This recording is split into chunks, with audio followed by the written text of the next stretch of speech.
Siguro kung may makikita tayo dito. Ano to? Marami pa akong huhukayin. Ngayon lang ako nakakita ng ganito kalaki. Baka makulong pa ako sa ginagawa kong paghuhukay. Kamusta mga kaibigan? Si Vyacheslav Ismailov o BIYA ito. May emergency update ako. Pakinggan nyo lang muna. Naghanap kami ng bakal sa lumang Delyanka, sa lugar na pinuputol at dinadala ang mga puno gamit truck. At tingnan nyo ito, napakalakas ng signal, parang walang katapusan. Dito lang siya natatapos at dito lahat to isang napakalaking metal na natagpuan. Naghahanap kami dito ng iba't ibang bagay, tiningnan namin kung ano ang nasa ilalim ng lupa. Pero ngayon, grabe talaga to. Tara, maghukay tayo at alamin kung anong meron dito. Sa totoo lang, may kutob ako na baka may bagong inilagay na tubo ng gas o tubig dito kamakailan. Pero sa kabilang banda, parang kalokohan yon kasi kitang-kita naman na matagal ng ganito ang lupa. Matagal na nandito ang mga ito, kaya ang sabi na may bagong tubo ay kalokohan lang. Bakit pa kailangan ng pagkakakilanlan? Wala namang puno dito at hindi naman nila pinuputol ang mga iyon kapag naglalagay ng tubo o gas pipeline, iba naman ang proseso. Tara, maghukay tayo at tingnan ang malakas na signal na ito. Sa ngayon, wala pa talaga. Mukhang malaki talaga ang nahanap natin. At malalim pa siya, kaya tara, hukay pa tayo. Mukhang may nahanap na ako sa wakas. Tingnan mo. Ano to? Parang metal talaga. Gas pipeline ba to o water pipeline? Makukulong ako dahil sa paghuhukay na to. Grabe. Hindi, ang weird ng tunog. Hindi tunog ng water pipeline. Naalala nyo ba yung lugar na tumunog ang metal detector? Kailangan ko talagang maghukay doon. Malaking hukay na hukay ko ng mga tol. At hindi ko pa rin maintindihan kung ano yon. Gaya ng sabi ko, itong bagay na to ay palaki ng palaki. Pero ngayon, di na talaga siya mukhang tubo. Tingnan nyo, puro baluktot, minsan parang metal, minsan kayumanggi, minsan itim. At yung tunog niya parang tambol na hungkag. Parang napakalaking plato. Mga pare, itong bagay na to sobrang laki. Parang napakalaking bagay talaga. Sa totoo lang, hindi ko na kaya. Sobrang pagod na ako. Siguro, kailangan na nating tumawag ng team para tumulong. Sabay tayong maghukay dahil sa lahat ng karanasan ko sa metal detecting, ngayon lang ako nakakita ng ganito kalaki. Banya, pasok. Ano yon? Sa madaling salita, doon ninyo ako ibinaba sa simula ng lugar. Lapit kayong lahat dito, kunin nyo lahat ng pala na meron tayo, at simulan na nating maghukay. Lahat maghukay, tanga ka ba? May malaking bagay, tara makita mo na ngayon.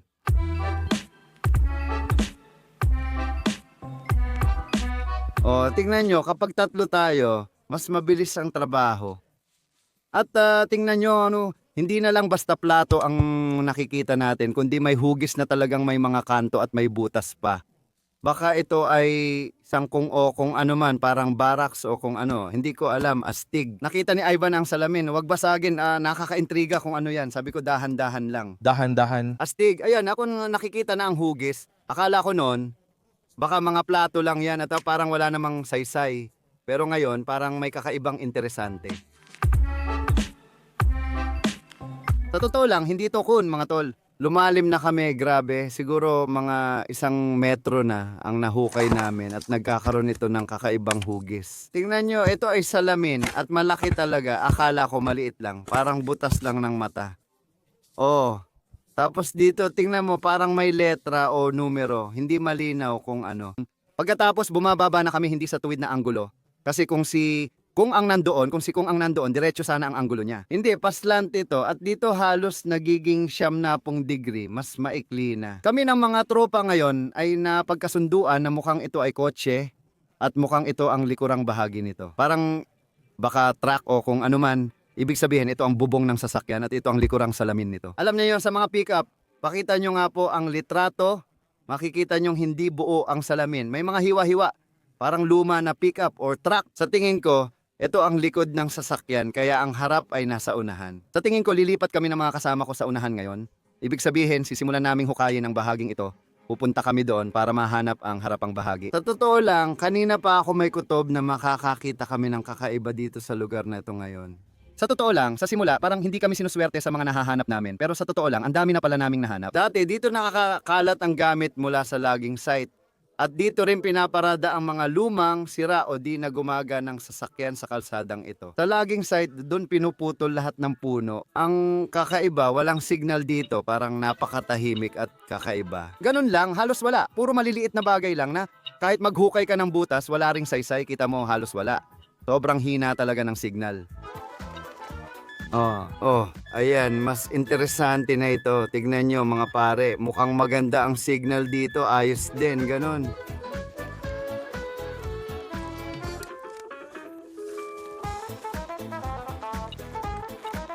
Hindi, nandito pa rin, mga ganun. Matagal na, puro luwad na lang sa paligid. Nahukay na yata, wala na. Wala na talagang laman dito. Pero dito banda parang meron pa rin. Nako.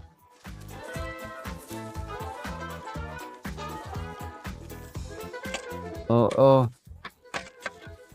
Tingnan mo. Opa, nakita nyo. Sabi ko na nga ba, siguradong may makikita tayo dito. Tingnan nyo yon. Nakita nyo ba? Ito ay espesyal na kompartimento. Balbula para sa pag-iniksyon gamit ito. Ito. Hindi ko alam, parang bola o parang kalahating ehe. Nilalagyan to ng langis. Dito nilalagay ang hiringgilya. Tapos parang napapadulas siya, astig. Ang unang nahanap ay maayos. May mga sasakyan dito. Posibleng nandito sila at may mga piraso sa ilalim ng lupa. Alam nyo ba kung ano yung astig dito? Sabi ng nanay ko sa akin, buong buhay ko, buong pagkabata ko. Kung di ka mag-aaral, di mo makakamit ang gusto mo at lagi kang maghahanap ng tamang profesyon. Alam mo ba kung anong nakakatuwa? Buong buhay ko, seryoso akong nag-aral, pero sa huli, naghuhukay lang ako ng butas. Nakakatuwang isipin, paano kung di ako naging vlogger?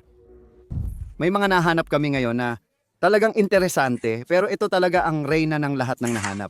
Pinaka-interesante. Lagi akong sinasabihan na mali ang paggamit ko ng metal detector. Kung alam nyo ang tamang paraan, pakisulat sa comments. Ginagamit ko lang to sa alam ko, ganito talaga ako gumamit. Ayan, inayos ko dito yung mga discrimination settings. Pwede mo itong i-adjust para malaman yung mga materyales, pati sensitivity. Kaya yung mga signal na pumapasok sa akin ay para lang sa mga bagay na interesante. Matigas ang lupa rito. Kita mo, sa daang ito dumaan ang mga truck na panghakot ng kahoy at sila ang nagbungkal nito.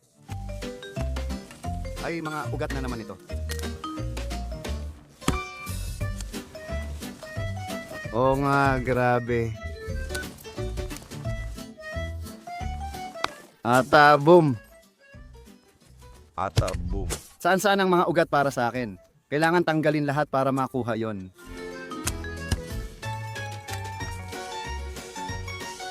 Pwedeng tumubo ang ugat sa ibabaw ng mga nakita natin, yung sinusundan ng metal detector. Naririnig nyo ba? Sa wakas,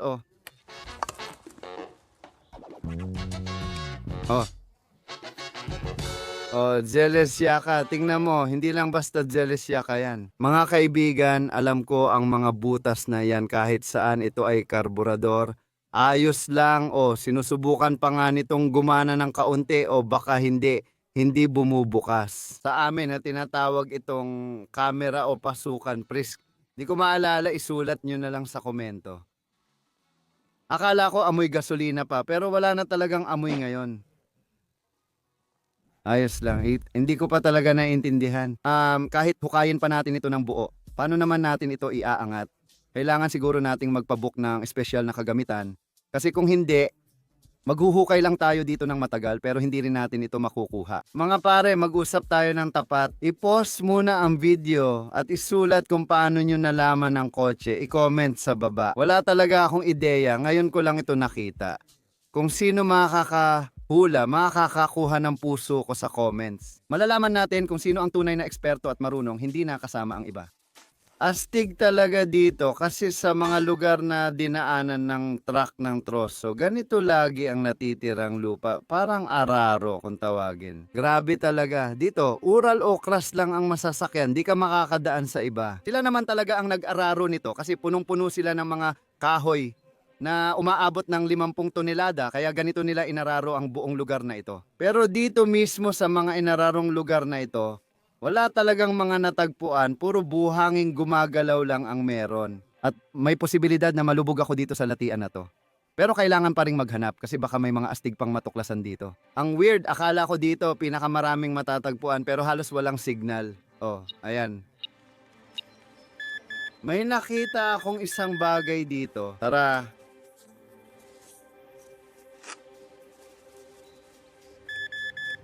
Nandito pa rin. May nabangga tayo. Ayos lang, oh. Kardan. Ito ang kardan, mga pare. Kahit yung krus niya, may galaw pa rin.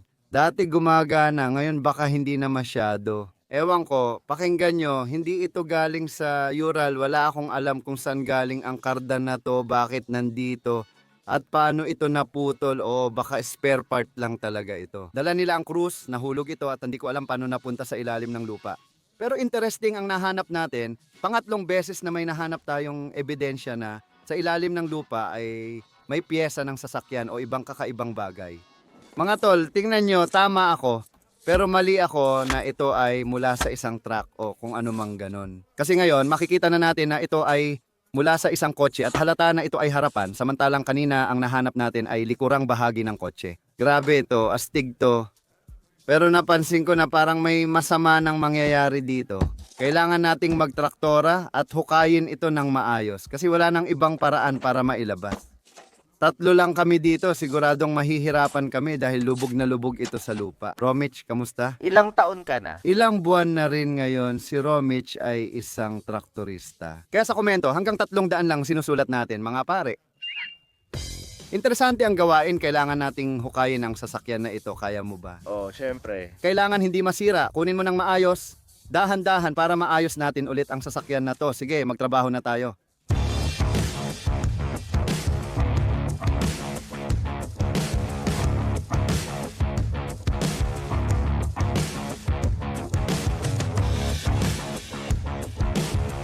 Nahukay na talaga namin siya ng maayos. Sa totoo, ilang beses ding tinamaan ang sasakyan. Medyo nakakainis talaga. May nagsasabi na Bentley or BMW ito, luma na raw. At may nagsabi pang kotse ni Hitler, basta kung ano-ano na lang ang tawag nila. Hindi talaga namin alam kung anong klaseng kotse ito, wasak na, puro lupa, at may mga tama na rin at kung ano-ano pa. At ngayon iniisip namin kung paano nga ba namin ito ilalabas. Kasi hinukay na talaga namin ito ng todo at seryoso. Putek, ano ba yan? Binigyan nila ako ng basta gagamba, ang bigat-bigat. Basta, si Banya ang mag-aayos ngayon kung paano ikakabit. Saan ba dito ikakabit? Mag-isip ka.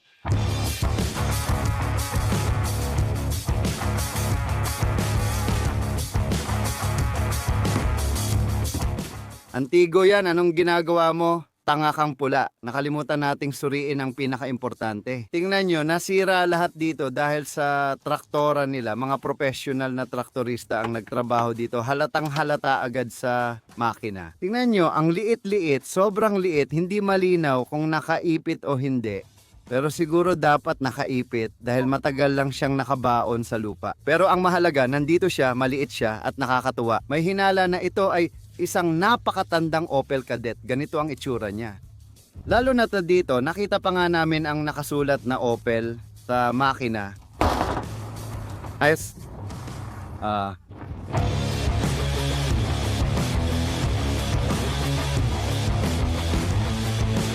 Mga pare, tingnan nyo, tubig, parang latian, diretso sa ilalim ng sasakyan na to. Ang lupet. Grabe. Mga pare, ang astig, tingnan nyo, kakakuha lang namin ito. Sige, tignan natin kung anong laman sa loob. Oh, ang lupet mga pare. Tingnan mo, kulay asul siya dati. Kulay asul siya dati, tapos naging itim, siguro dahil sa lupa o kung ano pa man. Tingnan nyo, ang lupet, may mga susi pa, pati yung ignition switch, nandun pa, ayos na ayos talaga lahat.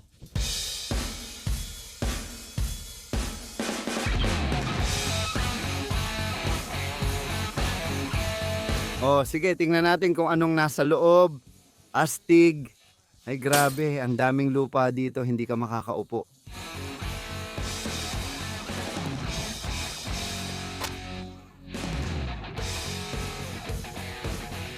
Ah,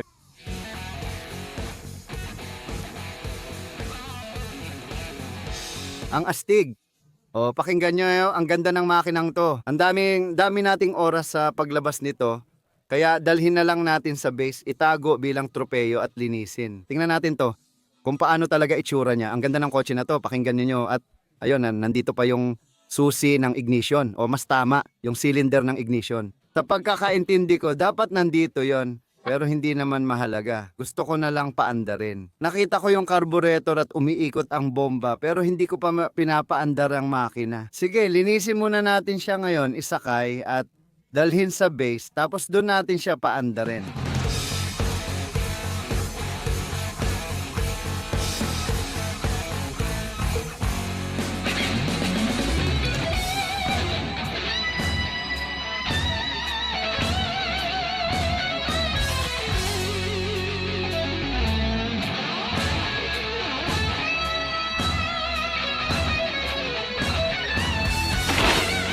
Sa madaling salita, hindi pa gaanong katagal ang lumipas at nasa base ko na itong makina at ngayon ang pangunahing gawain ko ay subukang paandarin itong makina kung hindi pa ito nakabara. Pero mga tol, nag-google kami, gumamit ng mga modernong paghahanap gamit ang mga larawan at kung ano-ano pa. At lahat kami ay nagkasundo na ito ay isang napakatandang Opel Kadett. Ganito ang itsura niya. Siyempre, wala tayong mahahanap na piyesa para dito at maaaring sobrang luma na ang sasakyan na ito. Baka mga 60 taon na o baka mas matanda pa. Kaya mga pare, tingnan natin ang hood at makina. Nandito naman siya. Napatunayan na natin yan. Tulad ng dati, ayusin muna natin ang kuryente. Unang tingnan kung na-stack ang makina bago ayusin ang kuryente. Doon, dahan-dahan tayong kikilos at titingnan kung ano, paano at saan. Grabe, hindi ko alam na ganun pala siya natatanggal. Ayusin ko lahat. Unang-una, kailangan kong ayusin ang electrical network, yung ground, kasi dito siya nabulok. Dito, syempre, mabilis at madali nating maayos to. Pero yung positive papunta sa starter, medyo hindi maganda ang kondisyon, pero parang nakakabit pa naman. Susubukan kong higpitan pa. May problema ako nakikita sa tumbler at coil. Kailangan din itong ayusin, pero mabuti na lang at hindi napalitan ang mga kable sa matagal na panahon, kaya madali natin itong maayos. Oh, ito na ang handmade ko. Kinabit ko ang kawad mula ignition coil, dumating dito, ayos lahat at ganito ang naging gawa ko. Oo, hindi perpekto ang connection na ito. Delikado kung may maglagay ng daliri at makuryente. Sino ba ang nag-aalala? Ayusin na natin ang baterya. Ayan, nailagay na ang baterya, ikinokonekta na natin. Vanya A, pakuha ng kakaibang distornilyador para mapasimulan ng makina. Ayokong sirain ang bago. Kailangan i-short ang starter. Paano ba mapaandar ang makina gamit distornilyador? Mas mabuti siguro ng ganito. Mga tol, tingnan nyo to, nakakatawa. I-short natin, umiilaw ang ilaw, pero parang hindi. Ganyan lang. Ibig sabihin nito, alinman sa bahagi o buong kable ay maayos. O siya, ito na ang sandali ng katotohanan. Malalaman natin kung umiikot ba ang makinang ito o kung ito ay nakabara. O nakita nyo? Tingnan nyo. Kuna ng video, umiikot siya dito. Ano? Gumawa ba siya ng chick pick o hindi? Isulat nyo sa mga komento. Sa tingin ko, may chick pick. Ang saya kasi umiikot lahat at pwede nating subukan paandarin ang sistema habang umiikot kung airtight ito. Kompleto pa rin ang kailangan at may kaunting compression. Tuloy lang tayo sa trabaho.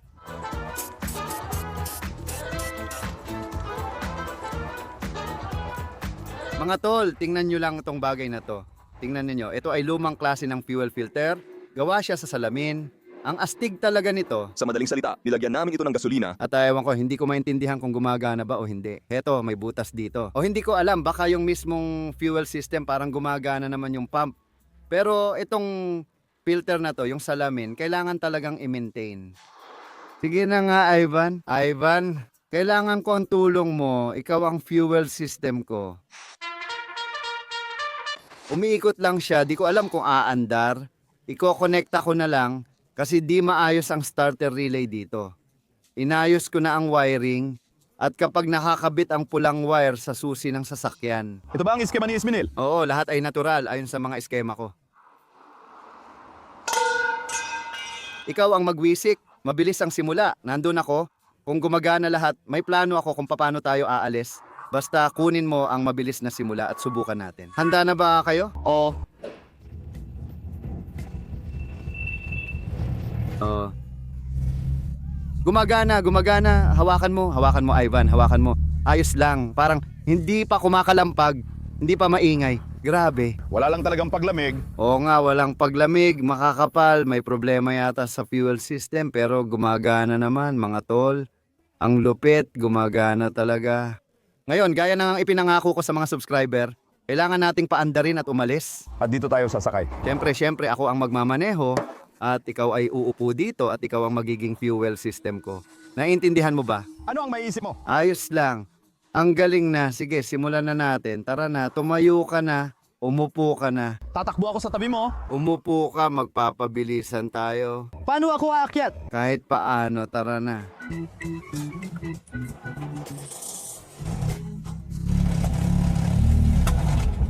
Barangay Lingkod.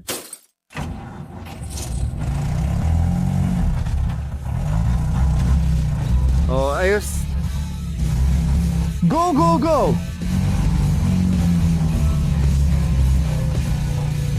Ayos, umaandar. Ang astig, isipin mo, ang tagal niyang nakabaon sa ilalim ng lupa pero umaandar pa rin siya kahit papaano. Isa sa isang pakpak, no? Isa sa kabila. Kulang ako ng isang tao sa team para ayusin ang fuel system. Kailangan dalawa. Isa para sa supply, isa sa fuel pump.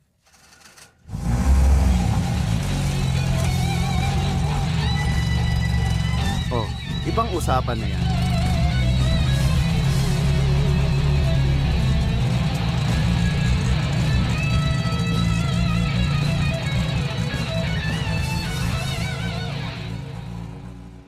Grabe mga pare, parang sci-fi na ito.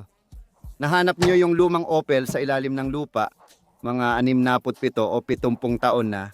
Basta mas matanda pa sa akin ng 2 o 3 ulit. At ang lupet, pinagana namin siya, nag-drive kami gamit yon at kahit hindi pa siya 100% ayos pa rin naman siya, gumagana pa rin kahit papaano. Kung nagustuhan nyo, mag-like, mag-komento, mag-subscribe sa channel. Mahalaga ito sa akin. Kasama niyo ako, si Vyacheslav Bosmilov o Via. Magkikita ulit tayo, paalam!